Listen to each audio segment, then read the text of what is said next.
Hello everybody, welcome back to the Limit of Adhesion. This is Dom Silly Season 2, Electric Boogaloo, Races 11 and 12, Lucky Dip car choice, and as you saw there, we're in the VW Beetle Lite, so bookending the season quite nicely with that car at the beginning, opening round, and at the end. My name is Gareth, joining me once again in commentary, it's the Master of Mayhem, Dom, and Jules. How are you guys doing? Fantastic, thank you. Are you both? Yeah, alright, thank you. Yeah, not bad. Looking forward to this one. Yeah, it should be a good race. The Beatles always provide lots of entertainment, and as you can see, we're at David Lyne's baby. It's Laguna Seca. So, 2 races then. Dom, what's the race length and format for this one? First one is 10 minutes, and we are reverse championship order. And then the second one, we're doing 2 because the bugs run out of fuel. So in the second race, it'll be reverse finishing order from the first race. Excellent stuff. So you got Rick Barrow on pole alongside Oliver Ettridge, then Rhys Crichton and Merrin Hoogervin. Then we've got Sean Clark, Eric Pucci, Chris White, Rich Meesters, Dan Shaw, Sam Stott, Roberto Costa, Chris Forrester in 12th. And there's Sam Stott there, you can see him as we wait for the grid to scroll up. You're I've been far too faster than rapid. it. Once again, yeah, well there is Forrester then. I never give him much time, you see, so that's why it's like this. Yeah, 13th. 14th is Greening. 15th is Mark Innes in the Eggplant. Then we got Gavin Kelly in Herbie.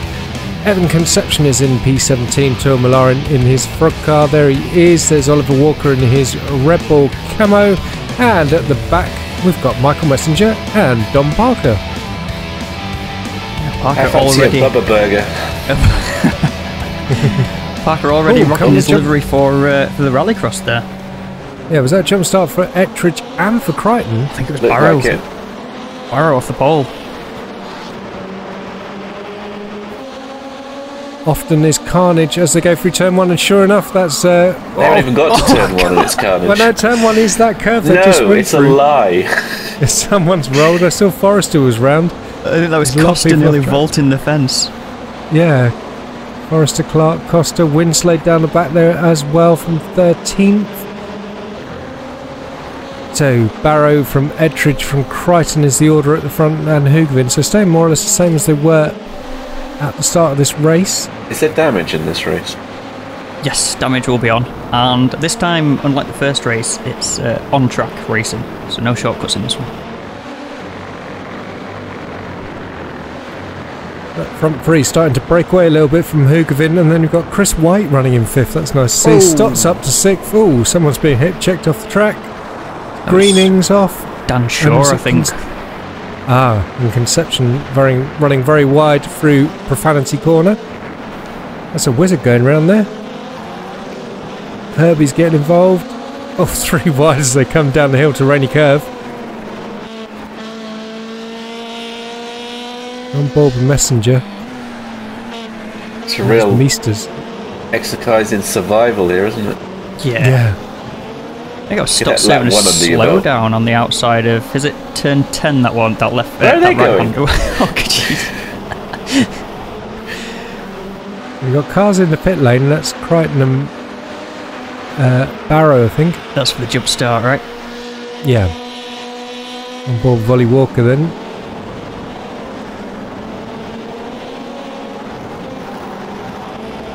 Ollie losing out there, big sort of 4-wheel drift, locking the brakes up into turn 1.5. And he's just been hit, checked off the road by Winslade. He's all the way up into 9th place. He was down at the back at the beginning of lap 1, so nice recovery there. He's battling with Tor Malarin and Don Parker in the Wizards Beetle. Well, they're going 3 wide here. This isn't going to end well. Oh. As predicted. And White gives him... Oh, it's Kelly, I think, giving him a little whack on the way through as well. I turned him back around the right way, didn't he? Give him a helping hand. Yeah.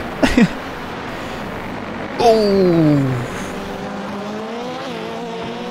And he's out braking himself, and that's Messenger getting through there. Yeah. Oh, look at those clouds. It's like rain. Oh, what was the live... I didn't watch the live stream announcement. Do you know what happened? What's coming? Was that tonight? Is it been on? can't remember. I thought it was Look tonight. at our finger on the pulse. I didn't This is realise where the that. Risky Boys do the podcast, and we just call racing. I didn't realise that the post that I'd seen was about an upcoming live stream. I just thought it was just iRacing dangling iRacing carrots. I didn't realise there was actually something happening. I thought something was happening. I thought he was doing a live stream to demonstrate some stuff. I got something that's happening, but I didn't know it had happened. Or Well, maybe it's not happened maybe yet. it's not happened yet. It'll be when we're asleep or something, and we'll wake up in the morning.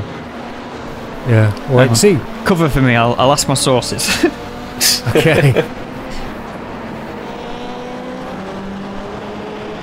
Well, so it's Meester's off the road there, and I've got to apologise to Rich apparently, because I said that he caused an accident in the dirt oval, and it was actually Dano Hammond apparently. I think that was right. I'm sure he will at some point. Yeah. Everyone has their own, they go at causing a huge collision. Well, he did cause some. I think he was just upset that I blamed him for one. Oh, you got the wrong one. I see. How dare you pick the wrong accident? Oh. It's worth pointing out as well, we forgot to mention another one. Greenan is driving with one foot, and it's only his left foot. Yes, indeed, yeah. There's someone in the middle of the track there. Oh, that was nasty. And so was that. There's a punt. Greening just put Parker in the wall then. Just I guess he Was he wasn't waiting quick for enough him? to swap his foot. Looks like it, yeah. That was a punt, wasn't it? I don't know if I got as far as saying before that happened that it's his left foot that he's driving with, so any throttle control that is built up through real life and sim racing, that's all gone.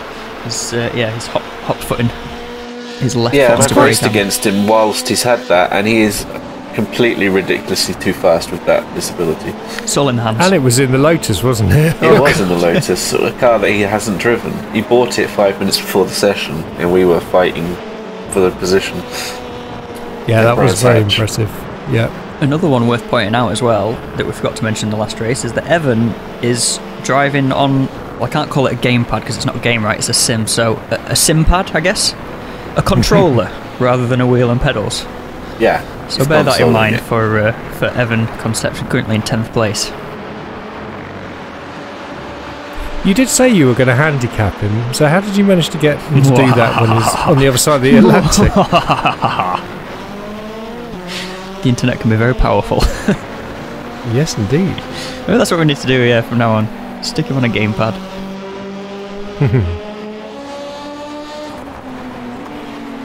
So, Ettridge, 4.5 seconds clear of Hugavin in second place, who's being hounded by Messenger here. They're nose to tail, these two. Ennis running well in 4th, and PUC in 5th, and then Malarin in 6th. So Malarin surviving all the punts that Winsley's out of the race, Costa out as well. The Club 1500 Wizards team from last season in the Formula 3. Huggerman doing well here. Yeah, very well indeed. So I was just going through some clips, and do you remember his win in GT3? No, where was he? It was in Canada in the sprint race, and it was a massive fight between him and his teammate Line in the golden A-team mobiles. Ah, that is It's a ringing bells. fantastic fight. Yeah, that is ringing bells now. Actually, yeah. So there's been so many races now. It's kind of hard to hold on to them all and It keep them in is. your head. Especially when we get to our age. Yeah. I haven't actually watched all of. There's probably about 7 or 8 GT3 races I haven't watched yet as well. It's a good defence here from Huggerman. Really good defence, yeah. These cars are It's so a tricky. fantastic car around here as well. Actually, it really suits it. Yeah, I was just going to say they're so tricky that they're like a TCR in that it's so difficult to pull away from the car in draft. Like, unless there's a mistake from the guy behind you, like, it's so hard to pull away from them. Messenger to the outside going for the cutback. Nice exit from the corner, but so did Hugavin.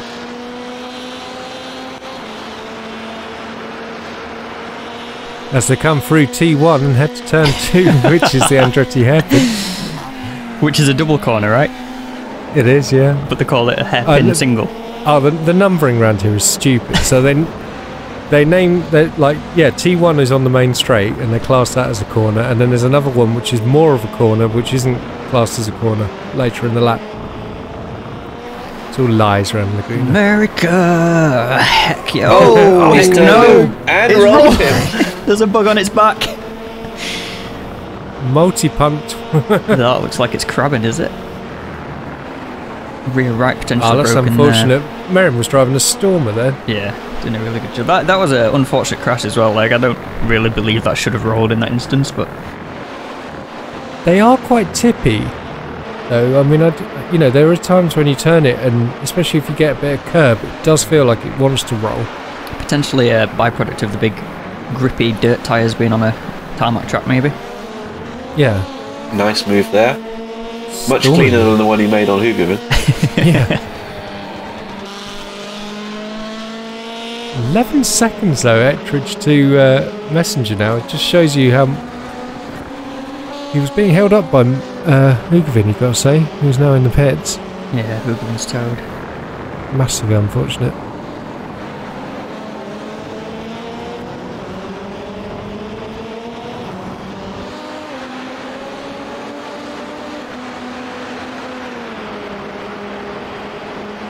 Tor Malarin.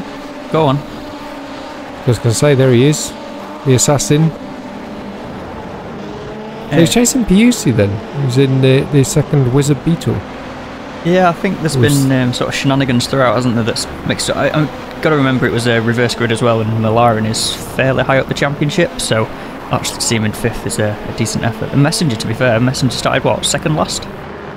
Yes, he did, yeah.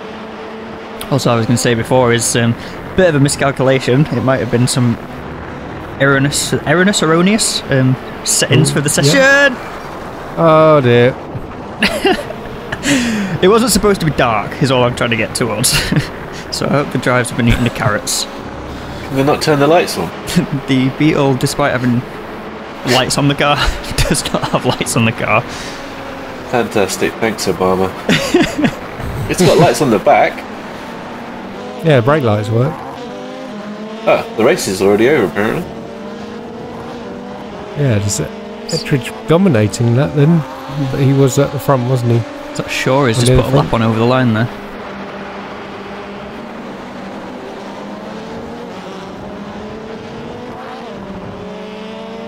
And it's back ahead of Messenger. Where is Messenger? He's Back in down 7th. Did he What? crash? It wasn't him that we saw crash with Barrow, was it? That was Shaw and Barrow. I thought so, yeah. I wonder if it was a slowdown towards the end there that we didn't see. Here he is.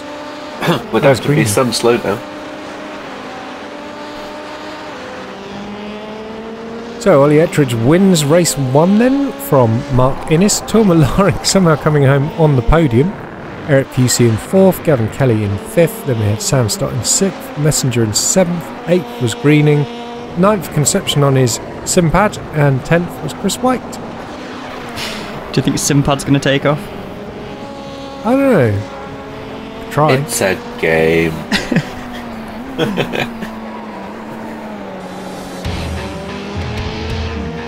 It's so dark. Why It is is it very so dark. dark? Oh, Jesus. Oh, it's a bit brighter again. Right, here we go then. Second race, the final race of Silly Season 2. Dan Thank Shaw God on for pole that. with Reece Crichton alongside him, then Ollie Walker, Rick Barrow, Miriam Hoogervin, Chris Forrester, Dom Parker, Rich Meesters, Evan Conception, Stephen Greening, Michael Messenger, Sam Stott is in 12th. Then we've got Gavin Kelly, Oh, nice. Eric Piusi, Tor Malarin, then Mark Innes, and rounding out the grid, the one I Go don't on. recognise. Ettridge in the King Dick. Ah! Christ. Nicely done. Nicely Thank you. done. I went by the paints, I finally learned them. Now that it's the And they'll last never race. get used again. Oh, God. Here we go then. Final race of Silly Season is upon us. It's been a hilarious and fun campaign. There we go then, green flags, no jump starts this time. I'll pose the question to you before we see them all crash into each other, no doubt, so you can have a think about it. What's been your favourite race? We'll revisit later. As they barrel into turn 1 4 wide, because why wouldn't you?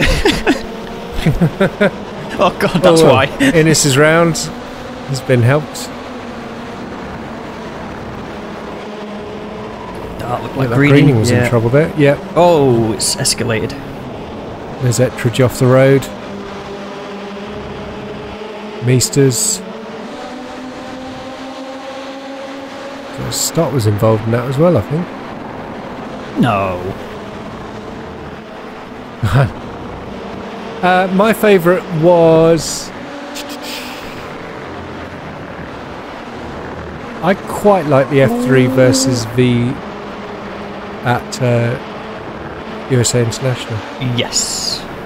Yeah. I don't know, that just seemed to work really nicely to me. It was suitably crazy. What about you, Jules? I don't know, probably the hide and seek was the most fun for me. Not for me personally, but for the whole entertainment value from everybody else. You're right. I mean, commentating the last 5 minutes of that was absolutely hysterical. Just watching Risky Racing turn on each other. Well, like they do in a heartbeat at every opportunity. Yeah, it's quite standard. So, at the end of lap 1 then, Rhys Crichton leading from Merrin Hugavim and Forrester in third. There he is, Chris Forrester being attacked by Oliver Walker. And Rick Barrow just behind him. Hugavim will be hoping he doesn't get punted out a second this time. Yeah, Barrow down the inside, just got on the brakes. Gave Ollie the corner. Oh! Big hip check. Massive hip check, yeah, but that's Messenger, isn't it? Yes, indeed. Now I wonder if they're, Sleepy Time versus Riskies with no nothing really on the line here. Maybe they'll have a bit of argy-bargy. Coming up to Profanity Corner. Too wide. Nicely done. Brave. We're on board with Rick again, then there's Messenger's got ahead. They're going into the corkscrew. I think was it Rick? Side by side for UC and Kelly there. Nicely done all up and down the field. But I think it was Rick was on the inside, wasn't it, through Profanity Corner. I think he just lost his run and Messenger did him on the way up the hill there. Worth noting as well. Someone's just dropping it. Was that? Sorry, cutting you off. Rick Go on, carry on. Sideways, I think, was it Rick? Oh, and Forrester deep in the final corner. As I was going to say, it's worth, if you haven't already seen, Risky Racing's point of view live stream of the hide and seek race. Hilarious. Comes with an adult guidance warning or whatever it's called. Honestly, do yourself a favour, go and watch it. Hugavim's very slow. What's going on there? Slow down, I think, over the corkscrew. That was ages ago. I think he tried to hold on for dear life and tried to, when you do the sneaky serve of it, and then as he crossed the line he was like, just gonna have to pull over. Well, he was in second and he's now what? There he is, 10 going seconds green behind in, that? 12. That's crazy. I've always found it weird with the slowdowns on iRacing. You've got 30 seconds to serve them. Sometimes they never seem to go away. Yeah. Yeah, you've blatantly given up like 5 seconds when you're trying to give away 1.5. Well, even the time that it gives you to serve them, I don't know. I wish they'd come up with a better penalty system.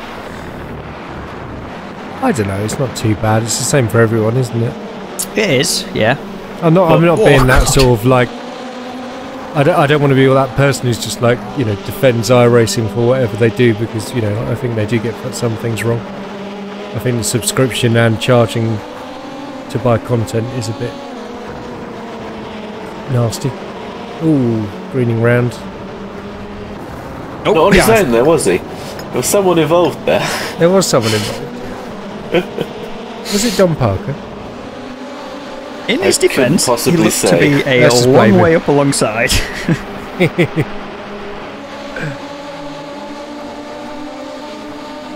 So you mentioned the Risky stream of the race, of the hide and seek. So you can find that on the Risky Racing YouTube channel, and I do recommend going and giving that a sub.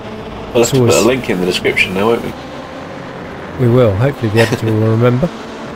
I think you remembered for the podcast after the last time we mentioned their podcast, so fingers I was going to crossed. talk about the podcast next. Leading you on nicely to the podcast as Lauren gets locked up. Yeah. So search for Risky Racing on YouTube. We will put a link in the description. Please do subscribe. Remember that it's generally adult. Yeah. Discretion is advised because they do like a swear and a few smutty jokes and things during the broadcast, but they are hilarious to watch, and you will hopefully learn something and just enjoy a different perspective of the races. And also the Risky Racing podcast, which is available on Apple. I think it's on Apple, isn't it? And Spotify. And Spotify. What's that word when you spread your things across many platforms? Oh, it's late. My brain doesn't work. They're spreading out though, you know. Yeah.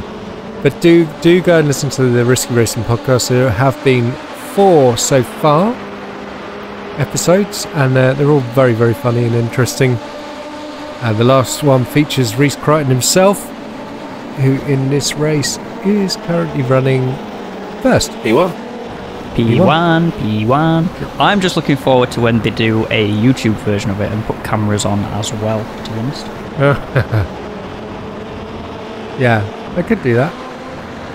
As they say in the episode, Reece is the Gunter Steiner of the Risky Racing team. Though he tolerates a trying to little bit recruit less some door smashing, I've heard. Yeah. They were trying to recruit some clubbers before, weren't they? Get a Club 1500 F3 and GT3 team going. I just think their recruitment department isn't as proficient as the Wizards, to be honest. Well, there's no drivers left. Even after the Wizards have finished. They've all been assimilated. Oh dear. Although, ETM's back. Josh Ganamoff is back for F3.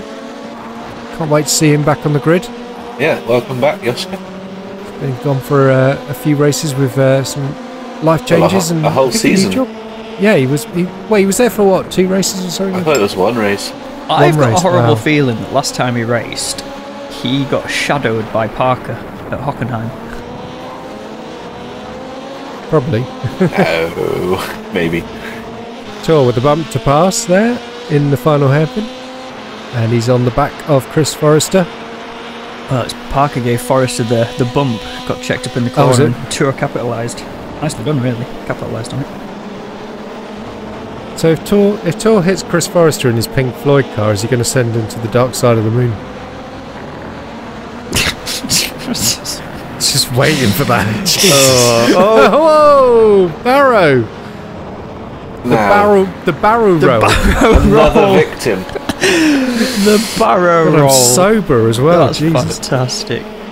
I'd say watch out, Hugavin. Yeah. Here comes Tour. He makes a clean pass. Why did I sound surprised?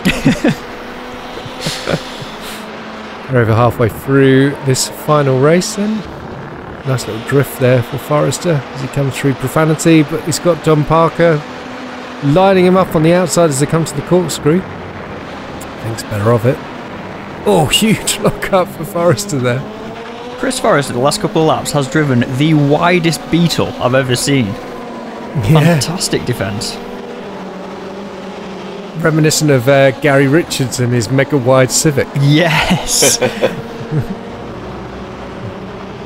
Oh, I'm Like a sad Civic TCR Centre on didn't, wheels, not a Honda Civic. Sad that TCR didn't continue. Yeah. But to be I don't know replaced what we by... Tintops. Yeah, it'd be interesting to see how this Tintop season goes. I wonder if we could get TCR going, but with a slightly less intense schedule and a shorter series. Yeah, I think Maybe sometime in summer. we polled the unwashed masters, didn't we? And that was the general feedback. It was too frequent, and the season was too long. Yeah. I think the What actual was it, events... 23 weeks? No, I think it was 15, so 30 races in total, but we ended up cancelling one anyway. But yeah, I think the actual round format in terms of 2 sprint races, 15 minutes, and throwing some reverse grids around was sort of well received, but it was just too often. I think you made them 20 minutes. I think 15 would be 20, better. yeah. Well, 15's what the iRacing Sprint Series is, isn't it? Yeah, I'd leave it like that. Oh, it's going. Forrest are going for the punt for Hugavin. Gone. Oh, they're both in the wall. That's 2 in a row for Hugavin, sadly. Yeah, the fancy corner is just a nightmare. Jesus, look at the state of that.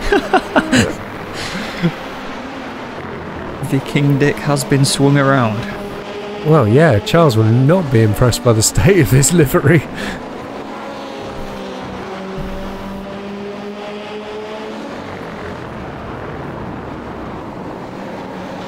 It's a shame that Charles, because obviously he got back to, was it regular racing that was why he had to stop racing with us? His IRL stuff got back in the swing. Yeah, exactly. He said sort of they were finishing too late, the races for him. He was sort of going to bed too wired and not able to sleep, and then testing days and driving to the far-flung corners of the UK to race his Porsche Cup around. As Malarin goes off the road but keeps the road. That's one of the best things about these Beetles, right? You can dip a toe on the grass or the gravel, but you just engage the rallycross nature and don't lose any time. Yeah. I mean, the crazy thing is as well, I mean, we could potentially do some kind of lunchtime racing or something if people were interested. Maybe not in the summertime, but in the winter. Yeah, I guess a weekend daytime race. Nowadays there's enough. Well, I thought you meant through the week. The weekday or weekend? No, well, probably in the weekend. I thought you were meaning like obviously massive influx of people working from home nowadays, isn't there? Line up a weekday midday shenanigan. I don't know, because it's too unpredictable, isn't it? Like working life, you never know when you're going to have to do an extra thing over lunch or blah blah blah. Yes, that's why I was so surprised at first. I was like, what? That's the leader. Oh, the lead. Yeah. Right enough, we just saw Evan Conception having some problems from P5. He's now in 7th. Malarin storming through the field. He's up 5th. Imagine if we were talking about the race rather than what we could do as a next series. Well, it's just stuff that's interesting, you know. No, definitely. We haven't been invited on the podcast, so this is when we get to talk about this stuff. Yeah. That's basically what these have turned into, isn't it? Watch silly racing whilst we just ramble. Yeah, I think I love the idea of a lunchtime weekday, but at the end of the day, if it's longer than sort of half an hour, 45 minutes, then start getting that, it becomes problematic. Yeah, it needs to just be a jump in and go sort of situation, doesn't it? Yeah. I might as well float this idea through the silly season video as opposed to writing it down, but I wondered if every other week of the F3 throw in a quick Skippy racing, because we've mentioned Skippy a million times and everyone seems up for it, but there's not actually a slot for it anywhere, but as a bit of an F3 warm-up. I wondered what people might think to that. I mean, it wouldn't work for me personally. Just stick you on commentary instead. Might be able to. Yeah. Whoa, done to your sideways.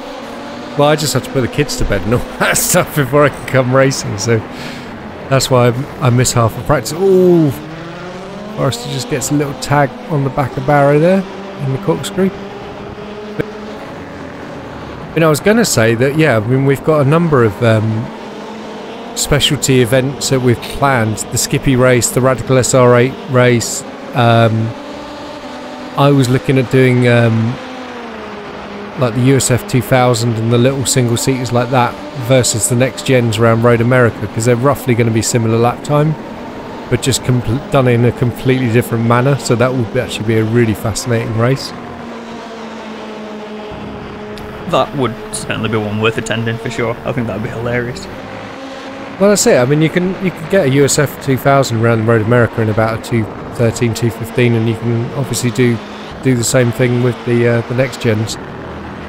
And a lot of people will have the Legacy Star Mazda, so if they haven't got the USF 2000, they'd be able to race that, and potentially we'll squeeze people in with the FR2 2.0 as well, just to get enough people on the grid. Crichton, I think that'd be awesome. Oh, from the lead as well. And I thought Crichton having his windscreen wipers on the way up the hill was going to be the point of interest going up there. Ollie out of the lead. Last lap as well. Nice move by Messenger as well. Really clinical, taking advantage of Ollie's locking brakes. Crichton's back up to third. Malarin still scything his way through the field. Oh, it's a shame we cut away there. Oh, he's fallen down the order, I beg your pardon. It's Greening who's taken him.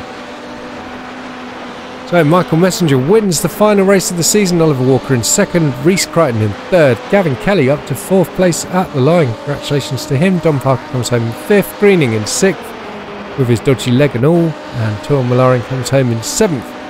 Evan Conception on his game pad. Simpad! I'm just changing it up. Eric PUC9 from someone because going for a suicide. Oh, PC inside. Ettridge in 10th, Barrow 11th, Innes in 12th, Forrester 13th, Hoogovin in 14th, Misters is in 15th, Sam Stott in 16th, and Dan Shaw 17th place. Bit of jousting going on in the background there. Oh yes. A couple of riskies escorting Don Parker back to his padded cell. Yeah. Oh, Let him out in a few months. Yeah. He's had his fun.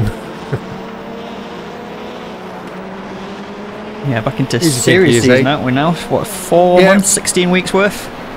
Coming in here, making our legal silly. I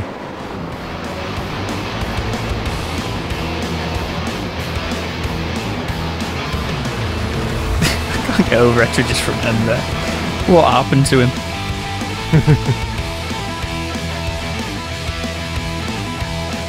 Let's take a look at the final championship standings then. It's Don Parker on top from Michael Messenger in second, Oliver Walker in third, then Tom Lauren in fourth, Evan Conception in fifth, Gavin Kelly is in sixth, seventh for Stephen Greening, eighth Mark Innes, ninth Gareth Winslade, 10th Chris Forrester, Sam Stott in 11th, Roberto Costa in 12th, Oliver Ettridge in 13th, Rich Meesters in 14th, Chris White in 15th, 16th is Dano Hammond, 17th was Eric Busey, 18th Reese Crichton, Merrin Hoogovin in 19th, and Dan Shaw in 20th place. Then we've got Yannaman Pruis, Sean Clark, Stephen Kernick, Dylan Kirkpatrick, Rick Barrow in 25th, John Novak in 26th, Stephen McCann 27th, 28th, Jake Weave, Graham Barsley in 29th, 30th Hugh Scorling, and Megan Purchase, the 31st driver in silly season. Sorry, I tried to say 31 then. The 31th.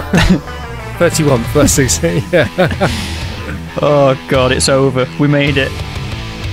Well, it's been a fabulous season, a lot of fun, and thank you very much to Don Parker for organising and running this crazy dams. There shall be many more, I'm sure.